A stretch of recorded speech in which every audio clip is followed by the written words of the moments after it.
Michael, thank you so much for your time. We're already seeing the seeming uptick in violent crime there in Ecuador. Is this chaos, do you think, a direct result of Macias escaping?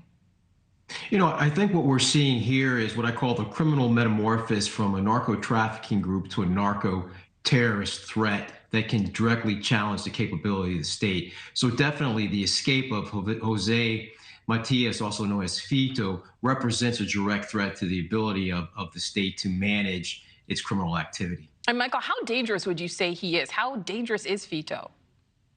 I think it's extremely dangerous. I mean, we look at El Chapo when Joaquin Guzman escaped from prison in Mexico. He went on a reign of terror, killing police officers, judges, and many other individuals. And I think what Ecuador is seeing will probably be worse than what we saw in Mexico as he attempts to reestablish his control of his cocaine distribution organization, as well as other criminal activities in Ecuador.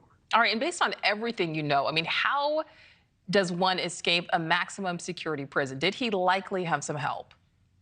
Well, again, if we fall back to Joaquin Guzman, he had a tunnel built right into his prison cell in which he was able to take a motorcycle and drive away. So when we talk about the extensive capabilities of these cartels, right, access to millions, if not billions of dollars, the ability to coordinate and escape from prison does not seem that challenging when, unfortunately, we're talking about the prison systems in some of these corrupt countries in Central America as well as South America. And any idea where he may try to go? I mean, because there's some theories that he may still actually be at the prison, hiding at this maximum security prison. It's a possibility. I mean, that prison has had over 470 homicides in the last 2 years, I believe. So, it's a question of who actually controls the prison. But in many of these cases, these individuals, these narcos who escape from these prisons, tend to stay in their area of influence where they have control and power. So if he's not in the prison, I suspect he is somewhere within Ecuador, recalculating his capabilities, getting his forces together, and planning his next move against the state. And just talk about Los Chosneros, the group that he leads, and the types of crimes this group is responsible for. Right. Again, when we talk about the metamorphosis from narco-trafficking to narco-terrorism, we're looking at extortion, murder, contract killings. I mean, his organization killed a presidential candidate a few years ago.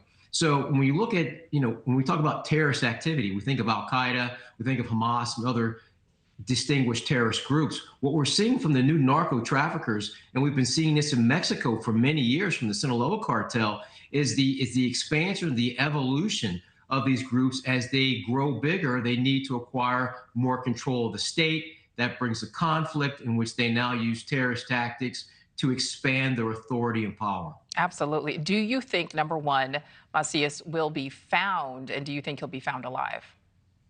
I think historically, if we look at these escapes, generally he's going to be found, but at what cost? How many more police officers and civilians will be killed?